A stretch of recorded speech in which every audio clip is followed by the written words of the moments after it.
Bon, je crois que je peux pas faire plus simple que ça. Regardez, voici comment ça se passe en France et voici comment ça se passe au Japon. Ça n'a rien à voir, hein, on est d'accord. Allez, vous avez des questions?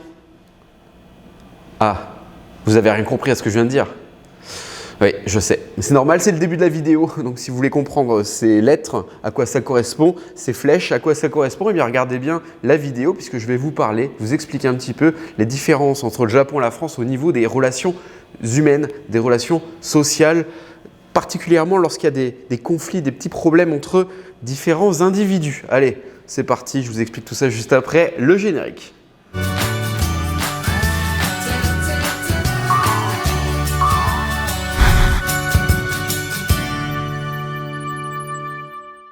J'ai deux anecdotes, deux exemples pour illustrer tout ça. Vous allez comprendre. Une première anecdote qui ne me concerne pas directement et une deuxième anecdote qui là me concerne, que je vous raconterai plus en fin de vidéo, donc restez bien jusqu'au bout. Attendez 2 secondes, ça va pas du tout là. J'ai failli oublier de vous dire comme d'habitude, konnichiwa à tous et bienvenue sur le Japon fou, c'est David. Voilà, maintenant que c'est fait, on continue. Première anecdote, ça s'est passé dans une résidence, dans un groupe d'appartements, donc un bâtiment, une résidence, où j'habitais il y a déjà pas mal d'années. Ici, nous avons donc A. A, c'est une personne. A, c'est une personne qui a pour habitude d'étendre son linge sur son balcon. Malheureusement, les gouttes du linge, encore humide, du linge mouillé, les gouttes tombent sur le voisin, sur le balcon du voisin du dessous. Le voisin du dessous, donc B, qui n'est pas très content parce que les gouttes tombent sur son linge à lui. C'est pas terrible. Et comme ça arrive régulièrement, puisque A étend souvent son linge, les gouttes tombent souvent sur le balcon de B, B n'est pas content et veut en parler à A. Comment ça se passe en France? Imaginez, vous êtes B, vous n'êtes pas content par rapport à A, vous allez toquer à sa porte et gentiment, évidemment, lui demander de faire attention. Excuse-moi ou excusez-moi, peut-être qu'il se vous voit, peut-être qu'il se tutoie, peu importe. Pouvez-vous faire attention, votre linge, les gouttes tombent sur mon balcon. Pas de problème, je ferai attention, je vais décaler un petit peu mon linge. Le problème est résolu. B va directement voir A et toquer à sa porte pour parler du problème. C'est pas très grave, ils se croisent régulièrement, ils se disent bonjour, parlent peut-être de la pluie et du beau temps. Peu importe, en tout cas B va voir A directement et voilà, c'est réglé, on est d'accord. Donc les choses se font de manière directe. Alors qu'au Japon, la résolution du petit souci, du conflit, du problème va se faire de manière indirecte. C'est là qu'intervient C. En fait, B ne va pas toquer à la porte de A. Non. Imaginez vous êtes A. C'est vous qui mettez votre linge sur le balcon. Et là, il y a C, le concierge. Le concierge qui vient toquer à votre porte et qui vous explique que votre linge, les gouttes d'eau dégoulinent de votre linge et tombent sur le balcon de B et que B n'est pas content. Non, il n'est pas content. Donc c'est le concierge directement qui vient vous voir et non pas B. B vous en a jamais parlé. Quand vous croisez B, il vous parle de la pluie et du beau temps. Imaginez, vous êtes au Japon, vous êtes A, B et C sont japonais. Aucun problème de voisinage, bonne relation de voisinage. Mais voilà, il ne vient pas vous en parler directement, c'est C qui vient. C qui vient. Alors ça peut être donc le concierge, là c'était le concierge dans ce cas-là, précis. Mais ça peut être par exemple le propriétaire aussi. Ça peut être un autre voisin, ça peut être l'agence immobilière. Alors si c'est un japonais, si A est japonais, pas de problème, il comprendra. Parce que ça c'est le système de fonctionnement classique au Japon.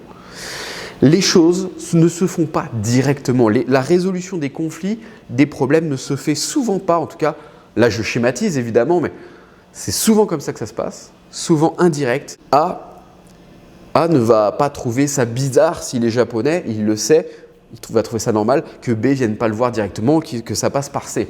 Et quand A et B, après, une fois que le problème est résolu, donc je vais mettre une autre flèche dans l'autre sens, regardez. Donc, je répète, B dit à C, au concierge, d'aller voir A.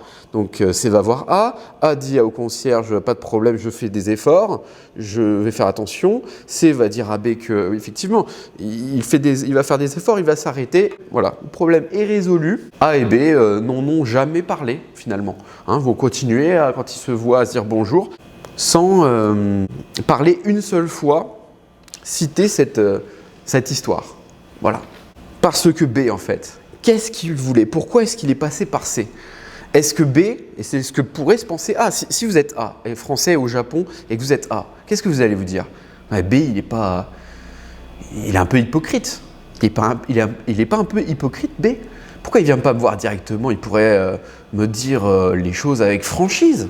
Il n'y a pas de problème. S'il me dit de faire un effort, de faire attention, je ferai attention. Voilà ce que va se dire A. En tout cas, s'il est français, A. Mais non. S'il est japonais, il va se dire c'est normal. B ne voulait pas détériorer notre relation. Et donc, il a demandé à une autre personne tierce, c'est le concierge en l'occurrence, de venir à sa place. C'est par gentillesse que B, et non pas par hypocrisie, c'est par gentillesse que B a demandé à C, au concierge, d'intervenir à sa place. Vous comprenez la logique? Donc les Japonais, A et B, pour ne pas détériorer leur relation, vont passer par un intermédiaire, C. Et c'est comme ça, un peu en triangle, que la relation, que la résolution du conflit va prendre place au Japon. Alors qu'en France, c'est les choses de manière franche et directe. Alors évidemment, attention, nuance. Ça, c'est dans le cadre du voisinage, peut-être un problème au travail aussi. Imaginez, A et B sont des collègues de boulot, des collègues de travail, et ils ont un petit souci. Ils vont demander à C, qui peut être par exemple leur supérieur hiérarchique direct, d'intervenir. Ou un autre collègue d'intervenir. Donc ça, au travail, dans les relations de voisinage, eh bien c'est très très courant. Je ne dirais pas que c'est toujours comme ça, parce que ça dépend un peu des personnalités des gens aussi, mais dans la culture japonaise, c'est vraiment imprégné. Donc on peut schématiser ça comme ça, je pense que c'est assez clair. Et en France aussi, ça peut être dans certains cas plus graves, ne pas se faire directement. Il peut y avoir ce schéma-là en France aussi. Je ne dis pas que c'est 100% du temps comme ça en France, 100% du temps comme ça au Japon. Je dis juste que c'est un système majoritaire en France et un système majoritaire dominant au Japon. Si les Japonais sont des amis, par exemple, des amis proches, ils vont se dire davantage les choses. Donc je pense qu'entre A et B, la communication va être plus directe si ce sont des amis, même au Japon. Mais vous avez compris l'idée. Et j'ai un autre exemple, et là qui me concerne directement. C'était il n'y a pas longtemps en plus. C'est du tout frais. C'est du tout frais. Allez, quelques semaines, je dirais. Quelques semaines. Eh bien, moi, ici, je loue ces bureaux. On les partage entre auto-entrepreneurs. On est plusieurs auto-entrepreneurs à partager ces lieux. Ça s'appelle une share office, des bureaux partagés. Et donc, comme on les utilise tous, eh bien, on fait attention à ne pas gêner les autres, à respecter les autres. Évidemment, c'est très important. Très important. Puisqu'on est plusieurs à utiliser le même espace. Du coup, les loyers sont un peu moins chers, mais il faut faire attention à bien s'entendre avec tout le monde. Et quand on se croise, on se dit bonjour. On discute même de temps en temps. Comme moi, j'utilise ces lieux pour donner des cours. Donc, soit à des cours particuliers, soit des cours à plusieurs élèves, à des groupes. Et notamment lorsque j'ai des groupes, ça m'arrive, lorsqu'on fait la prononciation de certains mots, de certaines phrases, à hausser un petit peu la voix, pour être bien clair, pour que mes élèves m'entendent bien. Et j'ai tendance à parler un peu trop fort peut-être. Bon là, vous inquiétez pas, il n'y a personne autour de moi, il est assez tard. Là, on est tranquille, je suis tranquille, mais c'est vrai qu'en journée, il faut que je fasse attention. Pendant ma pause, j'étais en train de faire ma pause, peut-être déjeuner, j'étais en pause. Et donc, il y a la concierge, parce qu'ici, il y a une concierge également, qui est venue me voir. Une personne s'était plainte parce que je faisais trop de bruit. Elle m'a demandé de faire moins de bruit. Pas de problème, évidemment, je comprends bien. Du coup, j'ai fait des efforts pour faire moins de bruit. J'en étais désolé. Mais en tant que Français, le fait que la personne, parce qu'on se connaît tous ici, on n'est pas beaucoup, on n'est pas nombreux, on se connaît tous.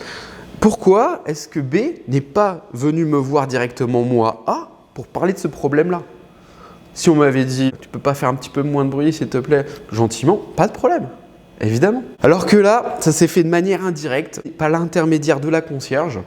Je ne sais pas qui c'est parce qu'on ne me l'a pas dit, mais on n'est pas nombreux ici. J'ai une petite idée sur qui ça peut être. Et je trouve que ça détériore un petit peu l'atmosphère, l'ambiance. En tout cas, moi, c'est comme ça que je vois les choses parce que je suis habitué davantage en tant que Français à ce schéma-là. Je préfère un système personnellement. Je dis pas que c'est mal.